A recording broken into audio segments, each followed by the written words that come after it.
Hi, everybody. I hope these things don't become more frequent. But we did get some very sad news. Like 5 months ago? Well, you know... I only just found out about this when you told me. And actually, it seems like... I think it was that day, actually. I follow a lot of Beast Wars things on Instagram. And it seems like right now the news is kind of getting out in general, so... But according to the Wikipedia article of hers, it says she died in May. But it seems like everyone's finding out now. Okay, so this is a tribute to Pauline Newstone. Yes. We all know her as Airazor. That's why we are featuring her here, because as we are the home of Beast Wars Wednesday, it is only right that we give our thoughts and our prayers to her and her loved ones. I remember just thinking when I watched the original, what was it, the Ocean Studios dub of Dragon Ball Z when it came out back in like 97 or 98. Mm-hmm. I was still in junior high at the time. And I remember like the Frieza saga, just how much Frieza terrified me with Pauline's voice acting. She's so good and so good at being so terrifying while not putting so much into like overacting. Although it's easy when your character is written as the most powerful creature in the universe. I'm the great Frieza you've probably heard so much about. We're aware that there's more of you around here, at least 5 others. Tell me, believe me, you don't want to see me or any of my men angry. So, tell us where they are. But she just, chef's kiss to that performance. I think it's because it was very understated. You know, real power, you don't have to show off. Yeah. It's the difference between a big, powerful dog versus a little chihuahua. The chihuahua's always trying to prove how tough he is. Yeah. The big, powerful dog. Which is ironic because Frieza's very tiny. Yeah. Yeah.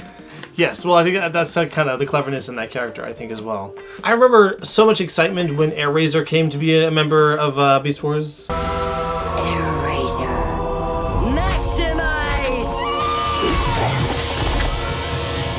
Oh my goodness.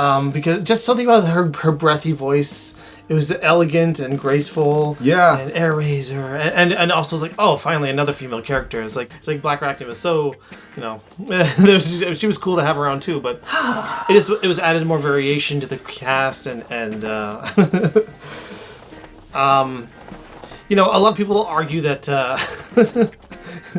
but the breathy voice, like you're saying, it just it brings like a wisdom quality to her and a gravitas. Mm-hmm. Which she has a unique voice. Very. She has that thing, that it factor. Mm-hmm. And when she lends it to this character, it works really well. Especially considering eagles are supposed to be these regal characters, right? Mm-hmm. There's this like sense of nobility with them, so she already has that going for her. And she shredded the hell out of Airazor. Yeah. A lot of people argue that Airazor was a horribly underutilized character and not very well developed. I still liked her quite a bit. Too. I do think she was underutilized. I would have liked to see way more Airazor in the show, but what we got, I thought was really cool and really special. I love when she's flying above the Predacon base, and she goes, she stoops, she conquers, or she stoops. She stoops to conquer. She's moving so fast that there's like a Mach wave in front of her, and you can see like heat, like a heat cone, and like a Mach cone, and she goes, and then the guns just go. Yeah. You're just like, oh, yes. Do that more often. Yeah. My favorite line from her, hooray for you. As Black Arachne, like, she's like, it's ready. I did it. Hooray for you. Did you know we have a truce?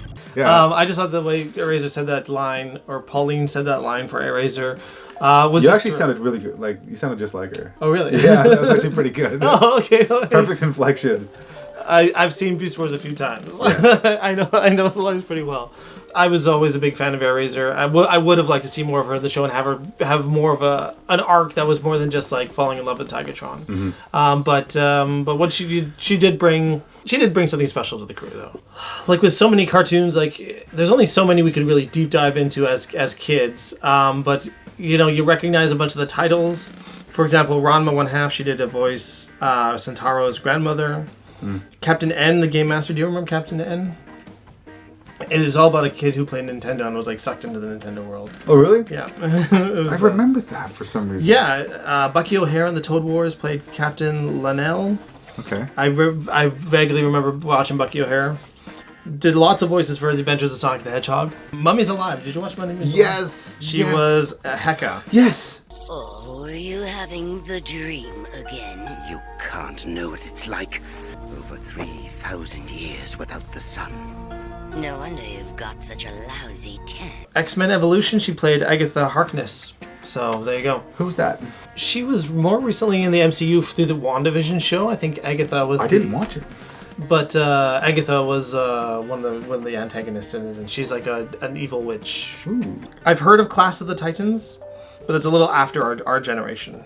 Well, that's the great thing about voice acting is that, like with so many of the voice actors that I know from Beast Wars or from anything, they have a huge resume of credits of tons of shows I haven't seen because they're busy, they're working. Some of the shows catch on, some of them don't. You can definitely see like they're always busy, they're always lending their talents. And Pauline was one of those for the 90s and the 2000s and even back into the 80s. So Thank you for your work. yeah, thanks so much, Pauline. Thank you so much for watching, everybody. Definitely, when next time you watch Beast Wars, remember Pauline and her excellent work that she's given to us over the years. So. Wherever we go, my spark will find yours. And mine, yours.